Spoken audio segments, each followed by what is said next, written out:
Good morning. I don't have a lot of time this morning, so I'm going to make this a shorter video.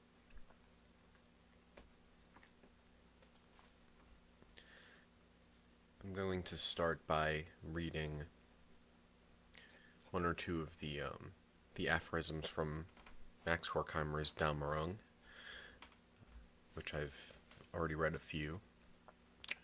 Read a few of them in the last video, and I published a video of the first aphorism a week or so ago.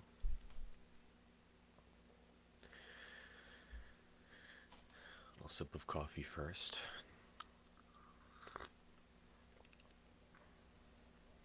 Okay. So this aphorism is titled Philosophical Conversations in the Salons.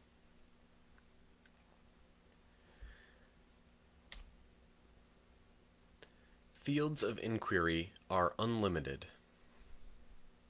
People who concern themselves with truth for its own sake easily dismiss our astonishment at their odd and far-fetched subjects.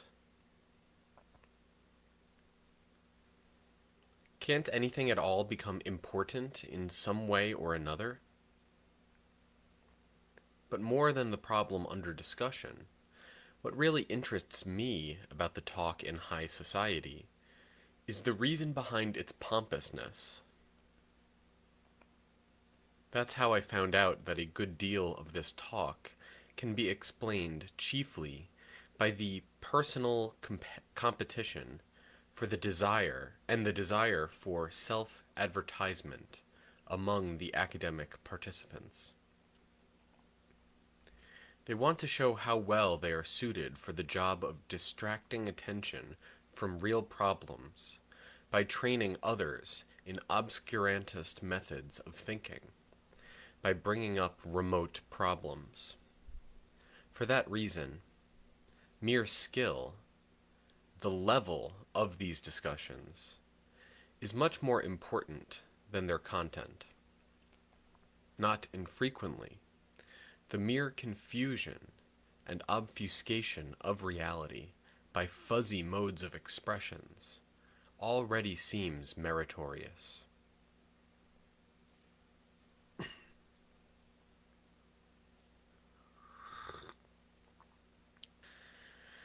Ordinarily, the reason for the interest in a given problem is not stated.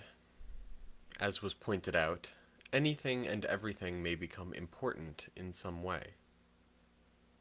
There is another consideration. Notwithstanding the special importance of the topic or the names and concepts that may come up, it appears that the participants do not really address each other. It suffices that everyone cuts a good figure and emerges as especially clever and useful from this bloodless contest. Sometimes, especially when wealthy laymen are present, such clever talk reminds one of the medieval tournaments, except that one engages in it, not in the service and for the greater glory of beautiful women, but because it is an aptitude test for a career.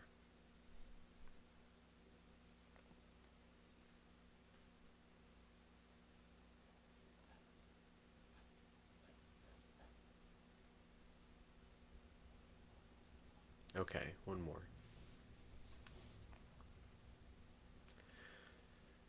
The partiality of logic. A person that dryly notes some evil, some injustice, some cruelty, which are part and parcel of this social order, is often told that one must not generalize. Counterexamples are brought up. But it is precisely here that the method of argument by counterexample becomes inadmissible. The statement that justice obtains somewhere can be confuted by the proven existence of a single counterexample. But the reverse is not the case. The protest against a prison which a tyrannical dictator, which a tyrannical director turns into an inferno, loses none of its force because a few instances of decency can be named. Conversely, a single instance of cruelty suffices to invalidate the administration of a good director. Logic is not independent of content. In real life, the privileged among men find cheap what remains out of reach for the rest. In view of this fact, an impartial logic would be as partial as a legal code which is the same for everyone.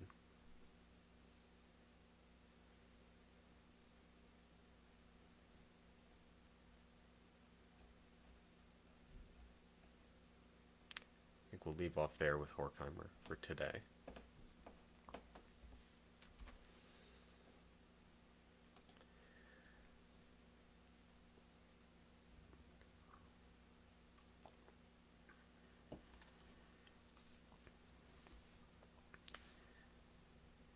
In the time that I have remaining this morning, wanted to address a bit of a criticism directed at my last video by a friend who has a sort of sectarian socialist background and orientation of a particular kind. I won't get into the details of where he's coming from. Maybe in a future, at some future point. But generally speaking, it's a perspective I don't agree with, really, although I think I can sympathize with it to a certain extent.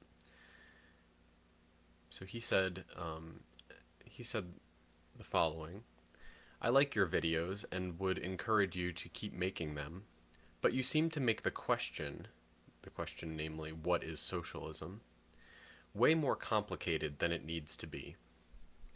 To all the old socialists, that is to say, the socialists before Lenin and Leninism, and before the Labor Party / Social Democrat reformists, socialism had a pretty clear-cut definition: a moneyless, stateless society based on common ownership and democratic control of the means of production.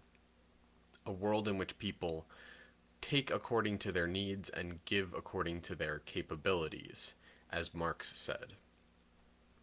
No one has a blueprint for how a future socialist society would look.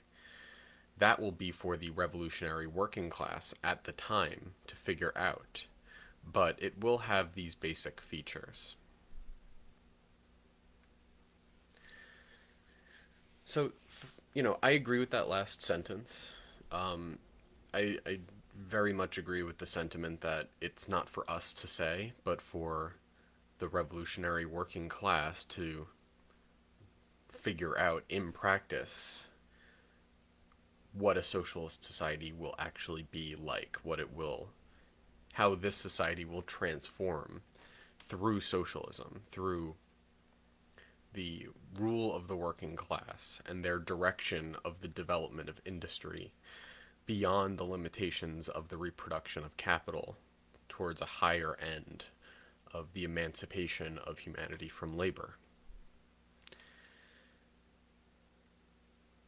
And frankly, I agree with the point about moneyless and stateless society, although I think it's a little pat to put it quite that way, because I think what's more important to recognize about socialism is not that it will have these features or these features, but that it will be a process of transformation that takes up society as it exists and draws upon its inherent tendencies to lead it beyond the limitations that currently constrain its development on the basis of its own potential for change, its own imminent potential for change.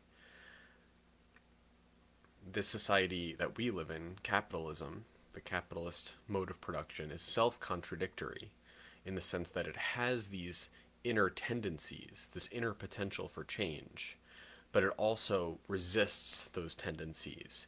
It thwarts those tendencies, obstructs them.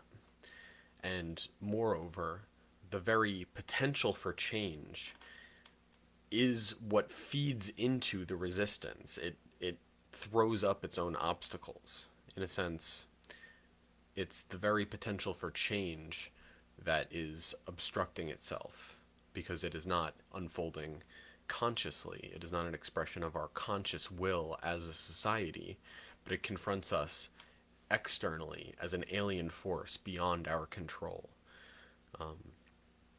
as capital, as it were. Capital's own logic, its own inner life, its own direction beyond, above and beyond what any individual, even what any individual capitalist, even what the capitalist class, the supposedly ruling class, might want. But capital is not some alien force, some artificial intelligence or something like that. Capital just is us. It's what we are doing. And the problem is that we are not consciously exercising the potential we have developed through our own cooperative activity as a society. Instead, we confront that potential as something beyond our control, something that dominates and controls us.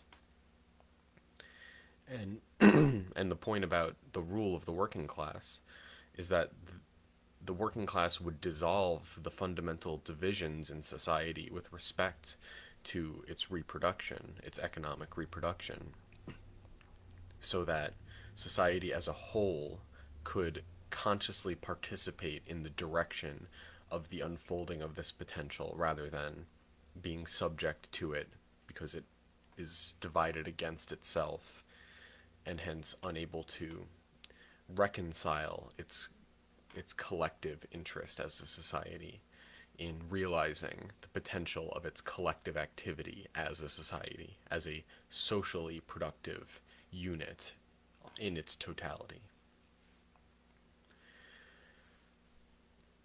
The phrase from Marx, from each according to his ability to each according to his need, is not from Marx. It's from Louis Blanc, and it's, for that matter, adapted from the Bible. And I'm sure there's other iterations of it other than from Louis Blanc. Louis Blanc was a reformist socialist long before the split between social democracy and communism in the early 20th century that my friend is referring to here.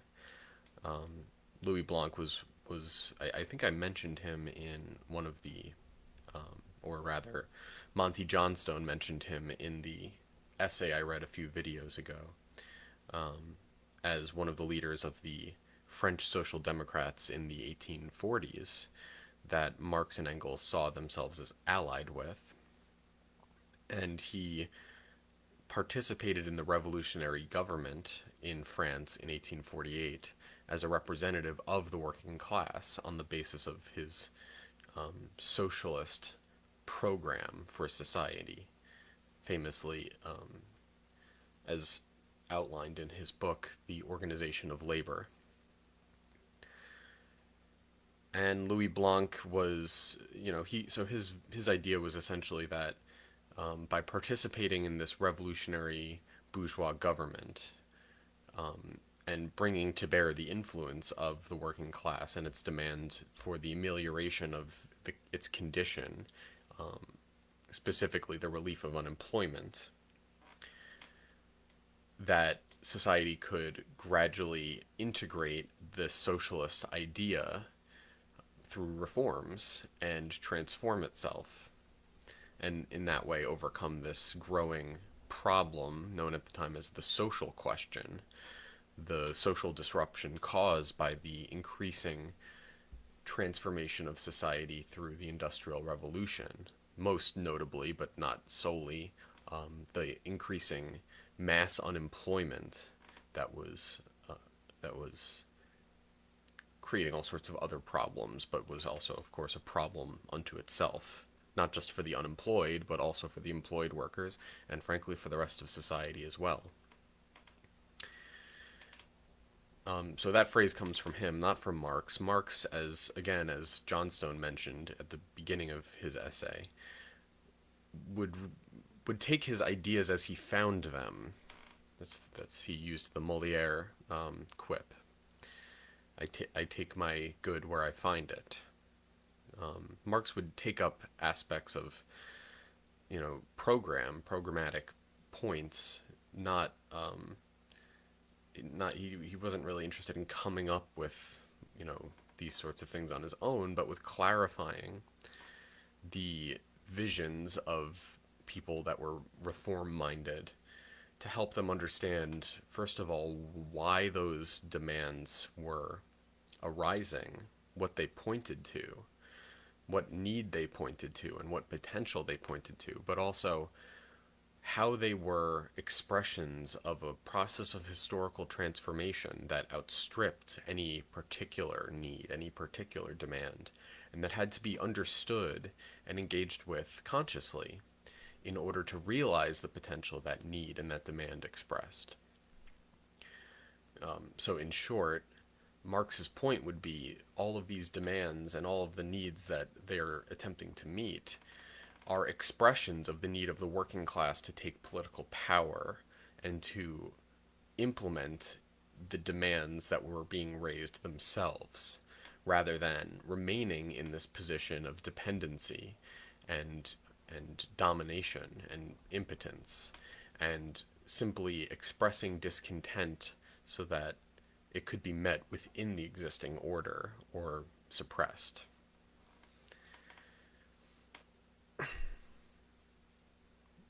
So, am I making this question too complicated? I don't think so. I rambled a bit in the last video, but I was trying to explain why I think it should be considered complicated, and I think people that see it as uncomplicated are actually doing themselves and anyone listening to them a disservice, with all due respect. If only it were so simple to say a stateless, moneyless society in which each would receive what they need according to the need and give what they can according to their ability. It's very nice to say that. Very nice. But it doesn't really mean anything to most people, because most people can't even imagine what that would mean to have a moneyless society. Money is integral to the functioning of society. How would you just get rid of money? How would you just get rid of the state? The state is integral to the existing social order. You can't just get rid of it.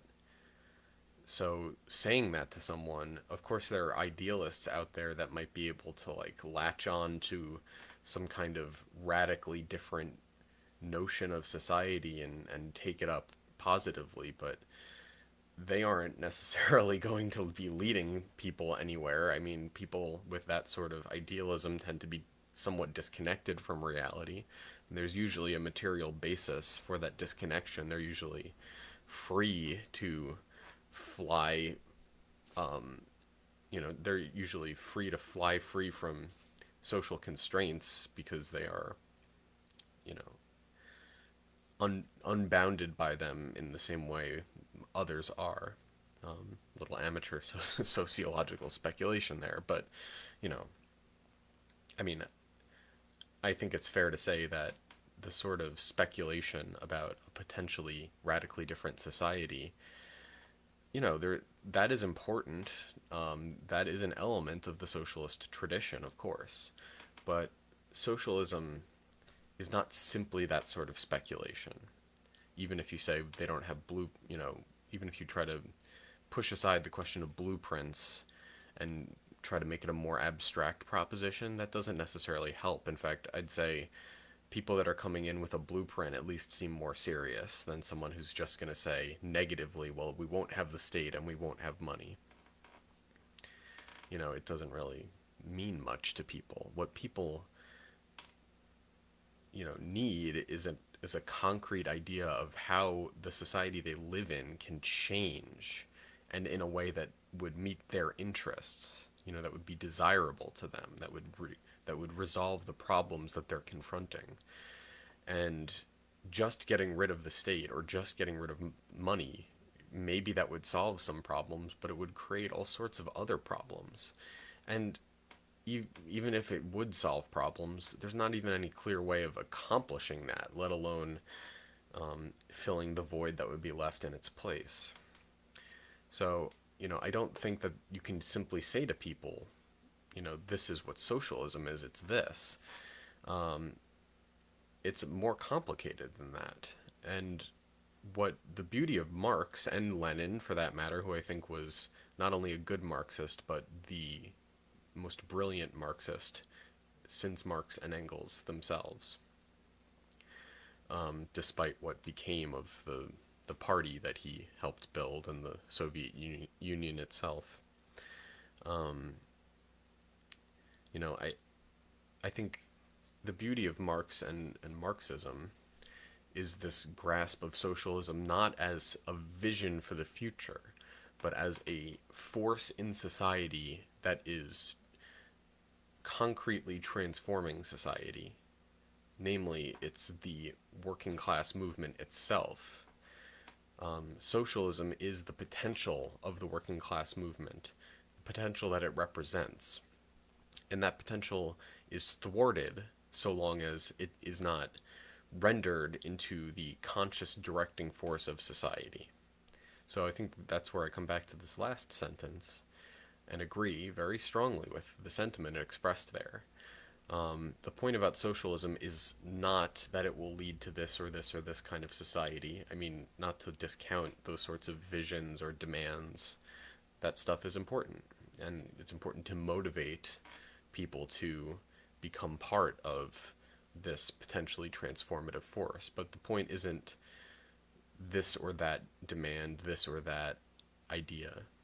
The point is that the working class needs to be organized in such a way that it can exert power, that it can take power over society and exert that power such that it can transform society according to its needs, according to its vision for a better, a more free society. The point is to organize the working class into a political force that is capable of taking power into its own hands and realizing the potential for change that it represents, on the one hand through its suffering and misery and oppression and exploitation, but on the other hand through its capacity to rise to meet this problem through its conscious organization and conscious activity. But that activity is constrained and integrated into the very thing that it resists, so long as it is not the dominating force in society. And that leaves aside the whole other aspect of the complication, namely the failure of socialism in the 20th century and the putrefaction of the idea of socialism as a consequence of the collapse, destruction, disintegration of the working class movement for socialism that was built from the 1870s up to the 1920s. And the rotting corpse of socialism that bestrided the world over the period from the 1930s to 1991. And I don't just mean the Soviet Union, although that is certainly a big part of it. And of course, those remains are not gone now. They're still here. They're just more diffuse and easier to miss, but they're still there. They're still around. Bernie Sanders is one. No, sorry, Bernie. But yeah, so that's a whole nother aspect to the complication, namely, as soon as you say socialism, people know what you mean, but what they know is wrong. And so you can go on about a moneyless, stateless society all you want, and people are still going to say, okay, but what about the Soviet Union? Like, isn't socialism the state taking everything over and controlling everything? What do you mean a stateless society? So I think it's a lot more complicated. I think it's considerably more complicated, and I don't think you do yourself a service by pretending otherwise. Okay, I have to run, but nice talking to you. Hopefully, this provokes some more interesting discussions. If the person that wrote that comment or anyone else wants to respond, please do, and I'll come back maybe tomorrow. If not, then Monday. Have a good day.